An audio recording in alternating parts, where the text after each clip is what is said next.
A little over a year ago, I added switch light LEDs to my car. I will link to that video here, but I wanted to give an update on them. They've been great. They've not had any issues whatsoever. They look a whole lot better, especially when you lock and unlock the car. Just the crispness of LEDs is fantastic. They look a lot nicer than the daytime running lights that I have in my car before, and I've also since added fog lights to the base of the bumper here, and I replaced the halogen light bulbs that were in there with LEDs as well. Now those, it's a little harder to see during the day, but at night they give a great outline of the car. It's a nice 4-light square outline of the car than just the regular 2 headlights. So let me show you again what they look like, and then I also want to show you how I rewired the daytime running lights, because I've changed that up a little bit.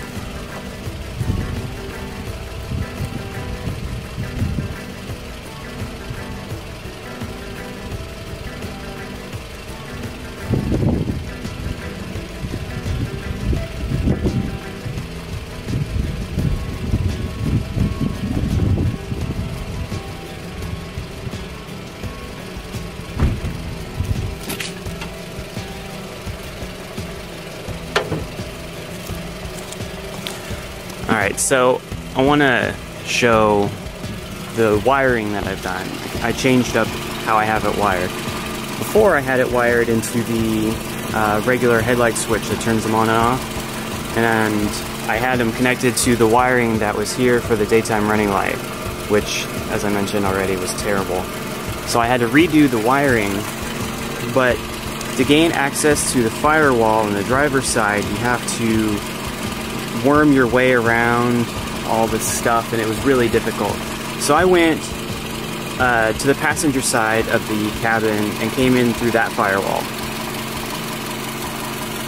You'll see, got a couple wire, I got a few wires up here. One of those, the darker blue, is actually for the daytime running lights. And I have it going all the way down and running along the front here. You can see it right there. And it goes off to both headlights. That way I can power them off of the switch instead of the headlight switch.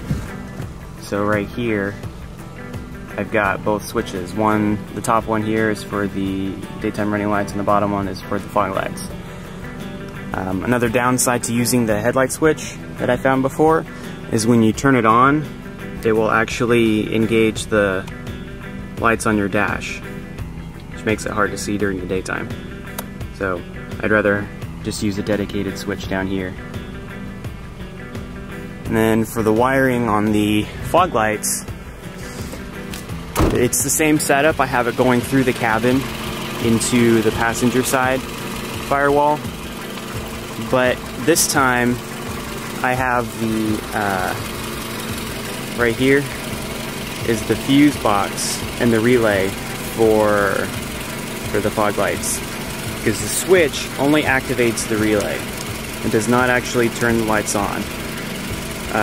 This turns the lights on, and it gets its power from the battery directly. So I have that zip tied to the car, that way it won't go anywhere. And then you just run the wires all the way down to the fog lights down here. If you have any questions, let me know. I will do my best to help. Thanks for watching.